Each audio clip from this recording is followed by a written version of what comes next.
దేవునికి స్తోత్రం. మన ప్రభువును రక్షకుడైన యేసుక్రీస్తు వారి నామములో అందరికీ ఉదయకాల శుభములు తెలియజేయుచున్న ఈరోజు దేవుని వాగ్దానము కీర్తనల గ్రంథము 60వ కీర్తన 3వ చరణం. నీ ప్రజలకు నీవు కఠిన కార్యములు చేసితివి. కొన్ని విషయాలు కఠినంగా ఉంటాయి. జీవితంలో కఠినమైన పరిస్థితులు ఏర్పడతాయి. కఠినమైన పరీక్షలు వస్తాయి.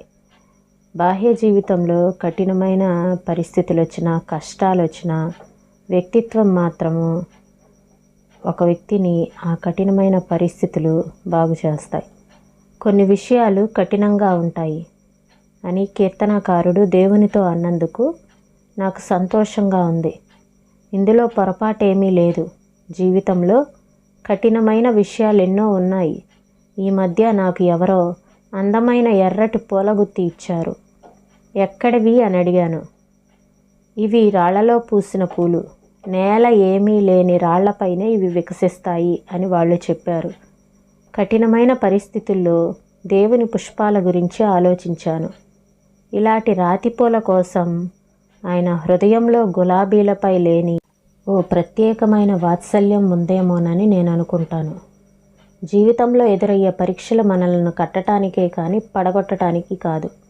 కష్టాలు ఒక మనిషి వ్యాపారాన్ని పాడు చేయొచ్చు, కానీ అతని వ్యక్తిత్వాన్ని బాగు చేస్తాయి.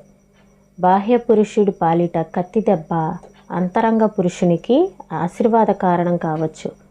కాబట్టి మన జీవితాల్లో దేవుడు ఏదన్నా శ్రమలకు అవకాశం ఇస్తే మనకు వాస్తవంగా జరిగే నష్టం ఏమిటంటే, పెనుగులాడటం ద్వారా, తిరుగుబాటు చేయటం ద్వారా మనం పోగొట్టుకునేదే. కొలిమిలో దగ్ధమై సమ్మెట దెబ్బలు తిన్నవారే యోధులవుతారు. అగ్ని పరీక్ష ద్వారానే వస్తుంది శౌర్యం. రక్తం తడిసిన నేలలోనే పుష్పిస్తుంది పరమాత్మకిష్టమైన పుష్పం. శ్రమల కొండ ప్రాంతాలలో దేవుని సైన్యంలో చేరేందుకు పరాక్రమవంతులు దొరుకుతారు. ఈ మాటలను ప్రభు మన వెనుకల్లో దీవించునుగాక. ప్రార్థన చేసుకుందామండి. స్తోత్రం తండ్రి, పరిశుద్ధుడా, ప్రేమ కలిగిన దేవా, మీకు వందనాలు చెల్లిస్తున్నాం ప్రభు. మరి యొక్క నూతన దినంలోనికి మమ్మల్ని నడిపించినందుకు నీకు స్తోత్రాలు చెల్లిస్తున్నాం ప్రభు.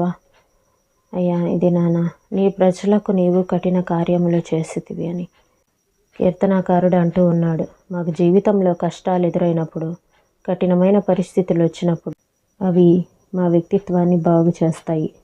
ఎందుకంటే పైకి వచ్చే శ్రమలు మాకు ఆశీర్వాద కారణం కావచ్చు. అలాంటి శ్రమలు వచ్చినప్పుడు, కష్టాలు వచ్చినప్పుడు వాటిని మేము పోగొట్టుకోకుండా తిరుగుబాటు చేయటం అనేది మాలో లేకుండా అయ్యా మీకు లోబడే మనస్తత్వాన్ని మాకు దయచేయి. మమ్మల్ని నడిపించండి. ఉదయకాల సమయంలో మీ కృపనిచ్చి నడిపించండి ప్రభా. సహాయం చేయమని యేసయ్య పరిశుద్ధమైన నామంలో అడిగి వేడుకొంచున్నాం తండ్రి. ఆమేన్.